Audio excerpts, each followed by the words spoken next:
All right.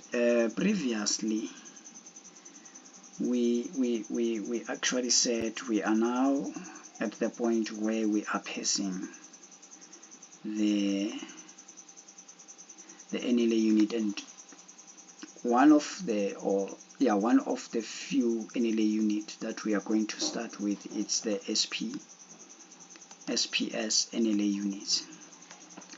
And the issue that we said we are coming across here is the issue of reading the bits from the byte stream, and we said we needed to implement a method that is going to help us to read any number of bits. If we want to read 3 bits or 1 bit from the byte stream, would allow.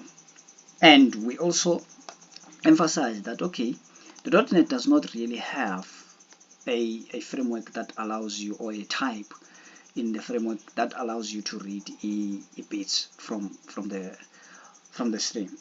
The smallest unit of data that you can read from a stream is a byte, but the .NET does provide a type called BitArray.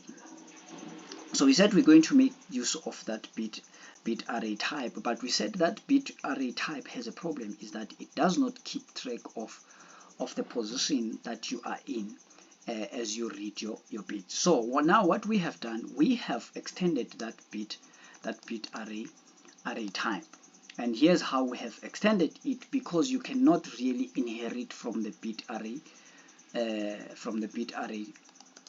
array type. Why? Because BitArray type, this is the type that I'm talking about. BitArray type is actually a sealed class, so meaning you cannot inherit from that type. But we can find a hack around that in order to extend and add the functionality that we want to add into the BitArray. And one of that is that we are going to encapsulate that BitArray type inside the type that we call BitList. So we encapsulate it. So when you create a BitList, you will give the bytes that you want to convert into a stream of bits, because the BitArray type allows you to read like one single bit, but it has these shortfalls of not being able to keep track of the position. So when you want to do that in this type, we're going to create a type, and then we actually supply the bytes where all the bits in these bytes will be copied in this BitArray.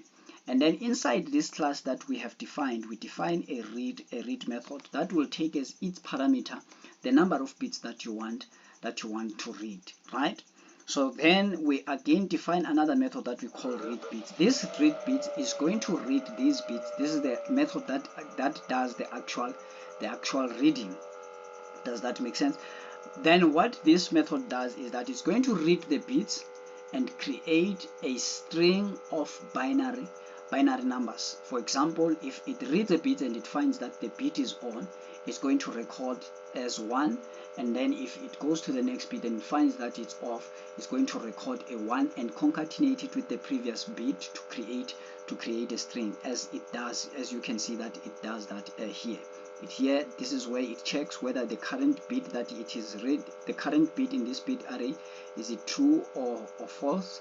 If it's false, it records 1. If it's true, it records 1. If it's false, it records 0, and then it concatenates that, creating a string of bytes, and then it's gonna return that a string of binaries to the calling method. And then the .NET provides now a method to int to be able to convert from a string of binaries to the actual number. For example, here we use to int, and then we give the string of bits that we have created from the read bits, and then we say we use base 2 to create a value out of these binaries. So therefore we're getting a value. So these methods are the methods that we have added. But now there are what is called descriptors, which are the ones that defines how many bits that you should read from your stream, right?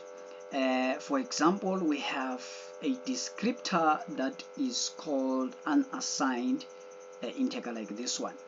So this one, the standard tells you how this descriptor works, and it makes use of read bits. This method is also defined by the standard how it should work. So these read bits, they actually make use of the method that I've just explained. Does that make sense? But now this works, but except that there's an issue that I have here. I get rank values. For example, when I paste my SPS here, I get 66. Ne? This is the profile IDC for that SPS that I'm passing. But unfortunately, when I go to media info, I get the same value for this. But the moment I come to this, to the other parts of the SPS, and then there's a confusion. I'm trying to figure out, as I am working on this project, I'm trying to figure out where could be the problem, because it's weird for me that I would get like the first value correct, but when it comes to the next values, I get the incorrect values. So I'm trying to figure out where could be the problem. There's somewhere there is a problem. We're going to fix it, and once we fix it, we're going to come back and show you what was the problem. But here now the issue of being able to read from a stream, we have resolved it. There's just one more problem that we need to solve.